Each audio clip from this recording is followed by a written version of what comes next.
Great.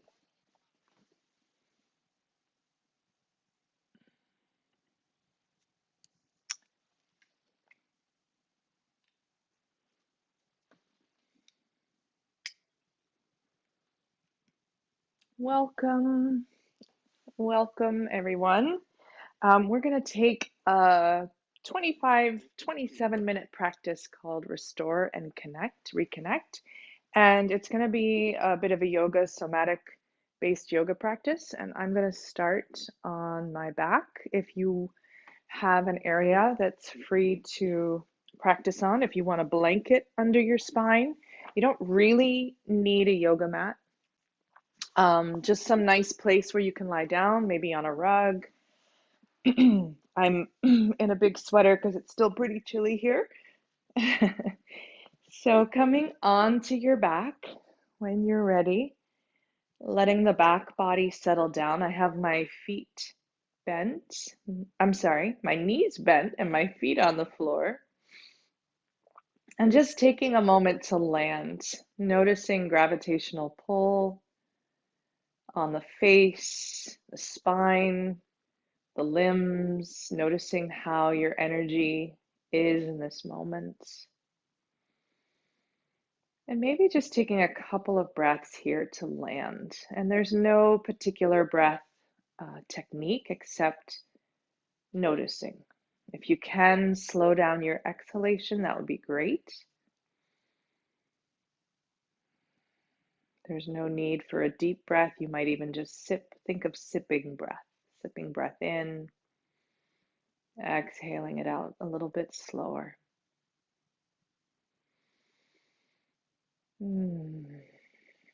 You're also welcome to sigh your exhalation out across an open mouth. Sometimes that can just help us land, particularly in the middle of a busy day.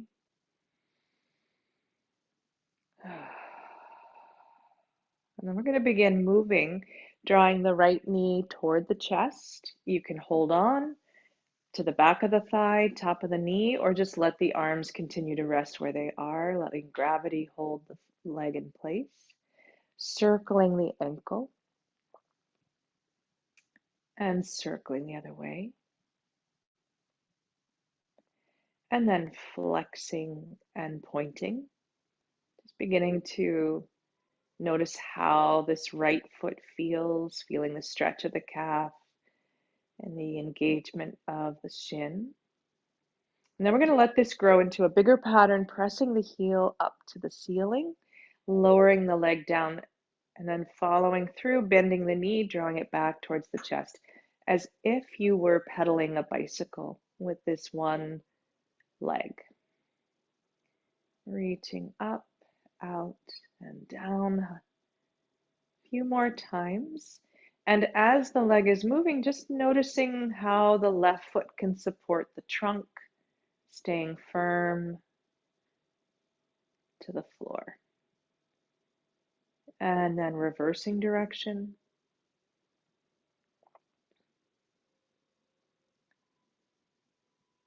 Taking these first few minutes just to limber up, warm up a little bit, letting that ankle come to the opposite knee. So on my right ankle, on my left knee, taking a beat to center your hips, just kind of find neutral in the spine, and then add a little pressure. So I'm pressing my right palm into the inside seam of that right thigh, just above the knee, and the knee is pushing back, creating an isometric contraction. And taking a few breaths here, maybe notice this time if you can breathe into your back ribs.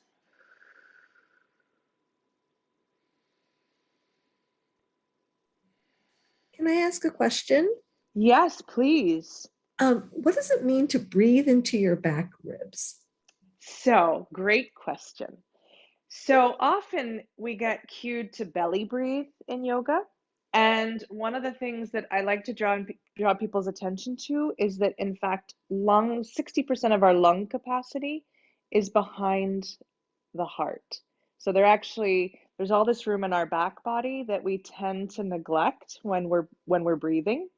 So it can be helpful, and particularly here where there's some contraction through the abdomen because of the hand placement. That if you take a breath in and just imagine, and it might not feel possible straight out of the gate, but thinking about letting your back ribs expand into the floor.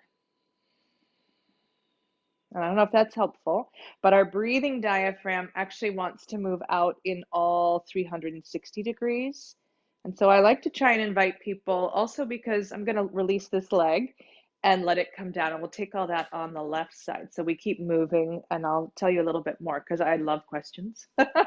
um, One of the things that can happen also when we're in stress mode and kind of like pushing into the world, I'm circling my ankle while I'm talking, is that our sternum can take like a feeling of pushing forward, flexing and pointing the foot, and the spine can get into extension. It can kind of get locked into a lot of tension.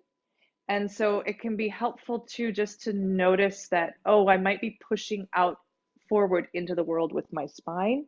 And sometimes it can be really helpful to let the sternum soften. And I call it breathing into the back body or breathing into the back ribs. Does that help? Yes, that helps. I don't know how to do Good. it yet, but I'll focus on that. Thank you. That's fine. That's great. And actually, I will point out a couple of other places where you might be able to feel it. Yeah, I'm someone who has a lot of spinal tension, and so I'm reversing the direction of my leg now. Um, it can be really nice to find a little bit of softening in the back body. And now bringing that ankle to the opposite knee, bringing the hand to the thigh, giving a little push. So the hand pushes into the thigh. You might even reach around here and feel the obliques, right? So I'm pressing my hand into the thigh, thigh into the hand. It's creating an isometric contraction through the left side of my body. And I can really feel that oblique activation. And that might also be helpful in terms of finding our breathing diaphragm expanding towards the back when this is anchored.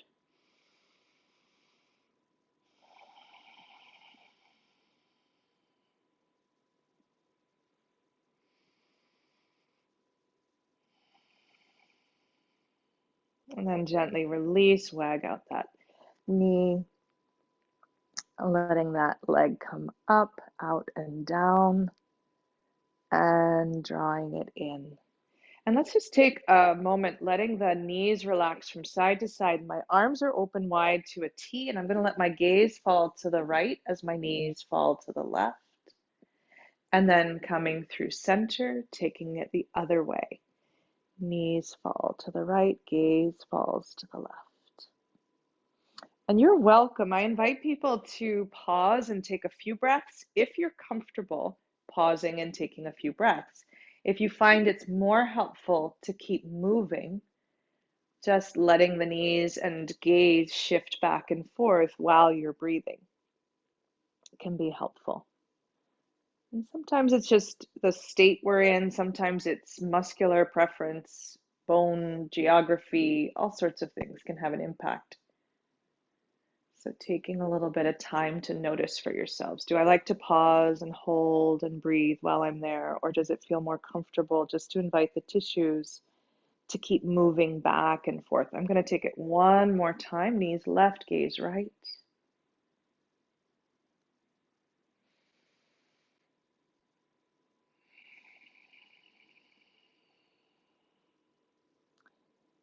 And then the next time your knees come, I'm going to come over onto my left side. You could come to your right or your left, gently rolling over.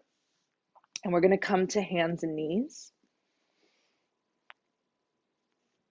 bringing the hands wide under the shoulders, releasing the tailbone away from the crown of the head. So you want to think of your spine as a long line, although there are a number of curves, and sending the tailbone back. So you're thinking of hinging deeply at the top of your thighs, letting the spine round down over the top of your thighs.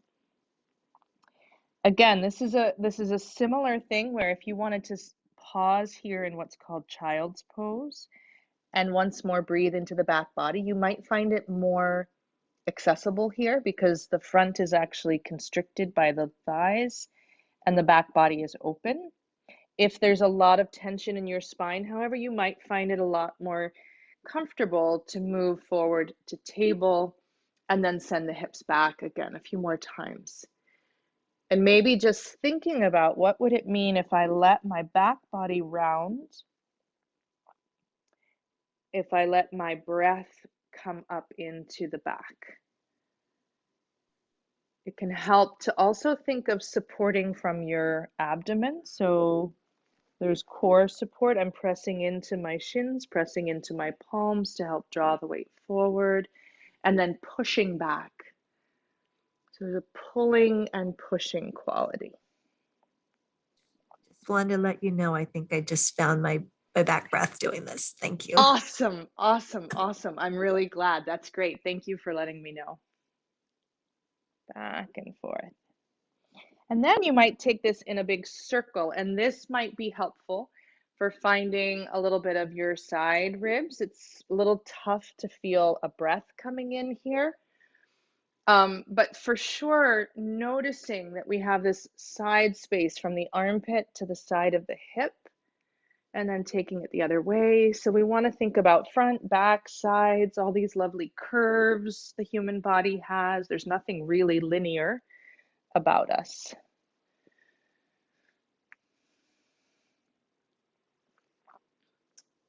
Good. And then sinking back. So we've done a little spinal flow, and then we can all come back. I'm going to stack my fists under my forehead and rest the forehead.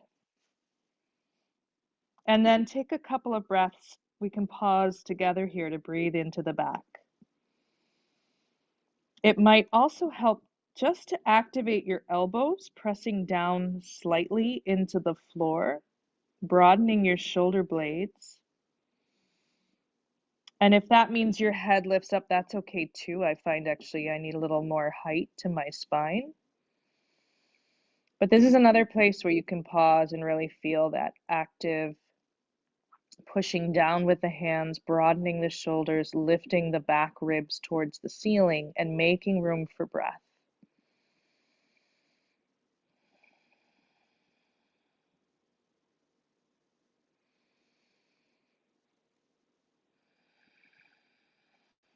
You could even put your hands out in front, taking a breath into the back here.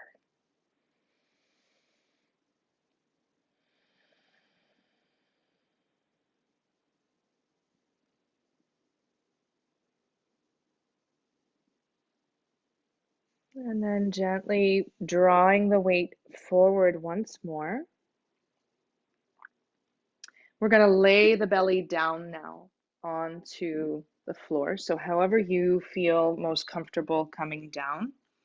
Letting the forehead now rest on the back of your hands. Elbows are soft.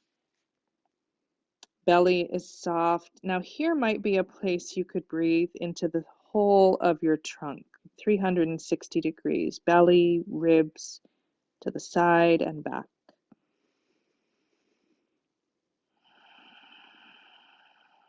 And again, the only technique here I might recommend is breathing through your nose and see if you can lengthen your exhalation. Let the exhale be longer than the in-breath.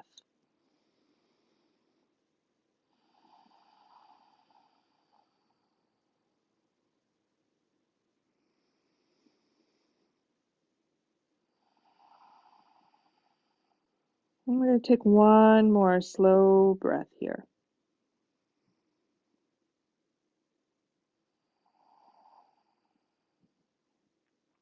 Then I'm going to invite you to reach back through the toes. I'm bringing my feet a little bit closer together. I got very relaxed there.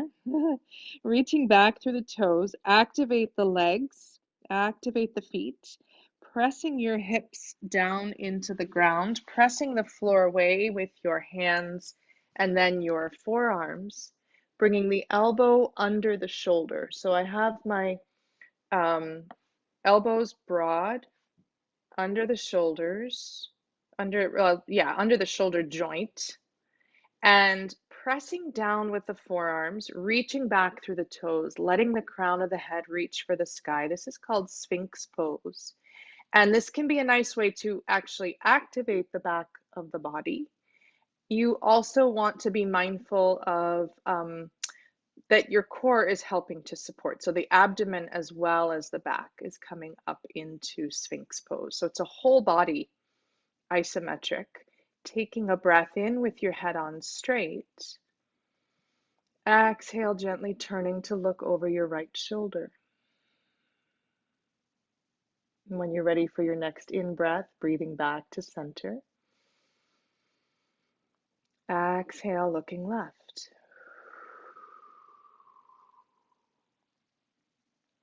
Inhaling back to center. Exhale, hands come in, elbows release, lowering the body down slow and steady. And let everything relax. We're going to take that one more time. So it can be really nice here to pause and feel the echo of the activation through the body, but releasing the muscles completely as much as you can. And there's no right or wrong. It's just an invitation to allow the body to yield, grow heavy. Breathe into the whole of the trunk. And then when you're ready, we're going to use the same preparation, reaching back through the toes, pressing down with the tops of the feet, tops of the thighs and hips, up with the arms, hands pressed down, elbows pressed down, shoulders spread wide, crown of the head reaching up away from the tailbone, feeling that big arc of energy along the back of the legs, up the spine, and out through the crown of the head. Taking a breath in. Let's exhale, looking left first this time. Looking over the left shoulder, nice and easy. And don't push it, doesn't have to be far. Nice, easy turn of the head back to center with an in-breath. Exhale, looking right.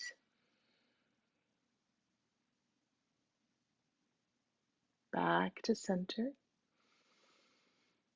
Exhale, releasing the elbows, palms support you as you come back down to the floor, and then soften. Relax everything. You might even bend your knees here and let your feet rock from side to side like you're windshield wiping with the legs, and letting the back release. And when you're ready, letting the legs extend, bringing your palms under your shoulders to push back. And we'll pause for a moment again in child's pose before we come on to the back body once more. Breathing in, breathing out.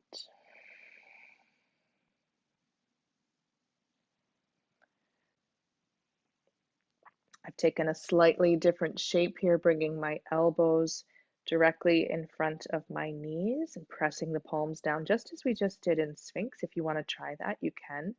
And sometimes this can be very helpful for feeling that back breath as well.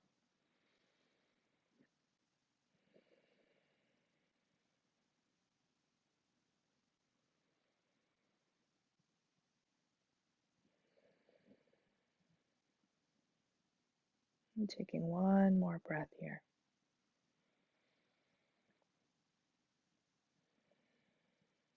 And we're going to just very gently push the floor away, coming over back onto the back body to bring knees to chest.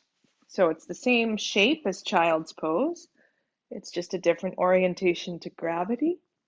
Letting the knees rock back and forth from side to side. Give yourself a hug and a little massage for the low back.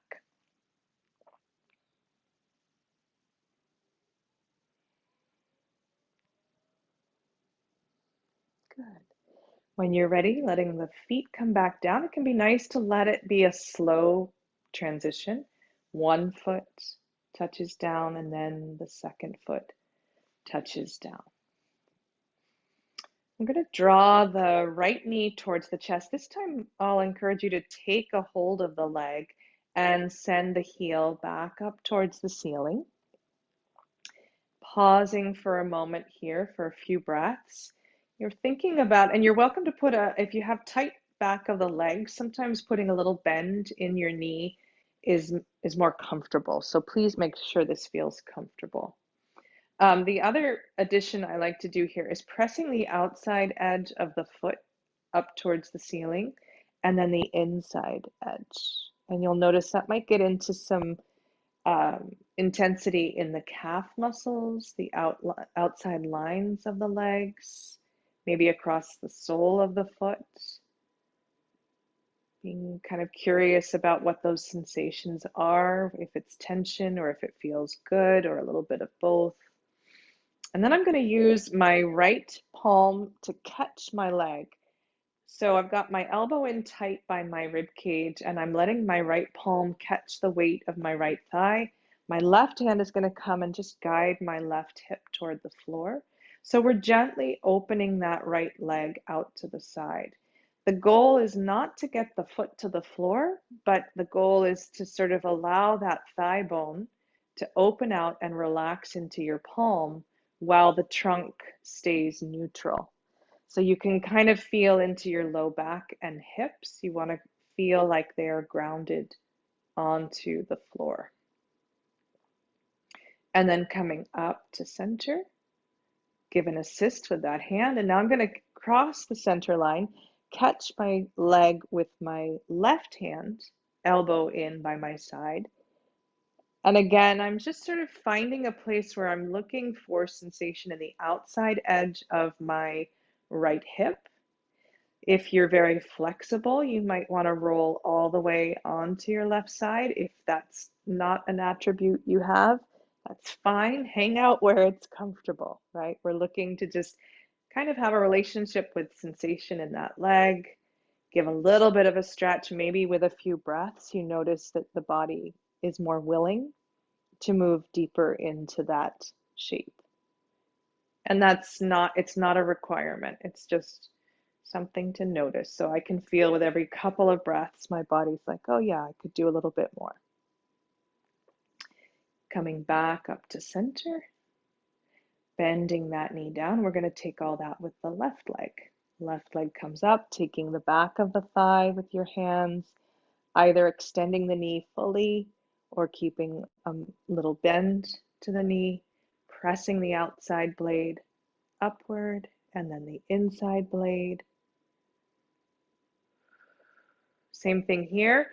With time, you might notice that the legs extend, but sometimes, if we're sitting a lot or standing a lot, sometimes life just means our hamstrings get kind of tight or taut.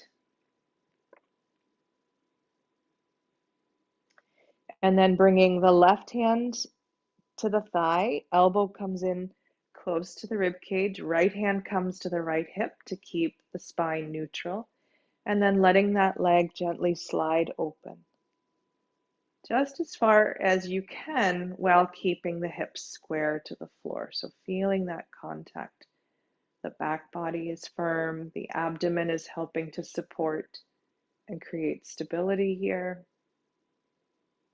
And then gently coming up, switching sides. So the right hand comes across. I'm sorry, the left leg comes across to be caught by the right hand. There we go. And again, just breathing, taking your time.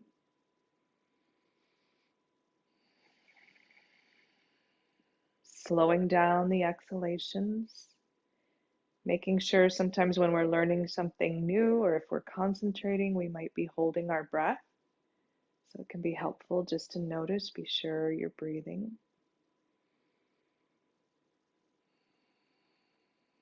And if you can make that exhale last a bit longer than your in-breath, noticing what happens in your body.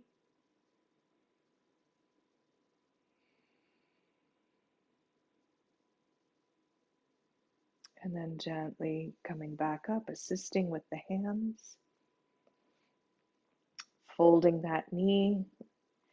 And we'll just close here, letting the knees come in towards each other. So I'm heel toeing my feet out a few feet away from each other, and that brings the knees in. So letting them relax against each other, opening the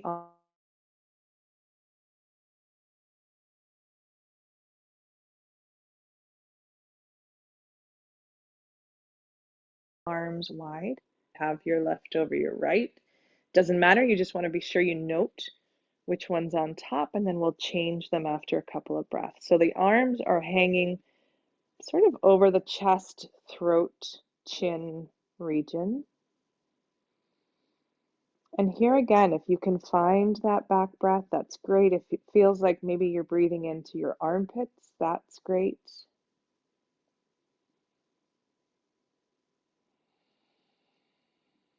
If letting the eyes close feels welcome, go right ahead. If you are about to move on into the next part of your day and keeping your eyes open feels like a better transition, go right ahead.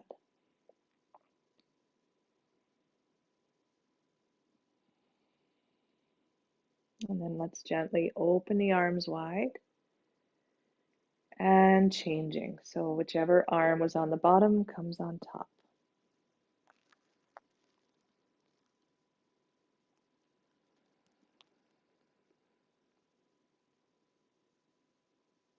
Noticing what's different about having the other arm on top. Might perceive it in your shoulder blades. It might just be a feeling sensation in the upper arm, the shoulder joint. Maybe it's just a sense of handedness. One hand over the other feels more natural, or one arm over the other. And then letting the arms open wide.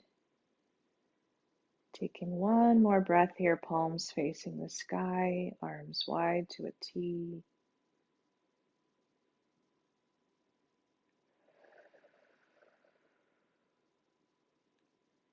And when you feel ready, rolling over, coming up. Thank you for taking the time to be with me, filling your cup so you can fill the cups of others.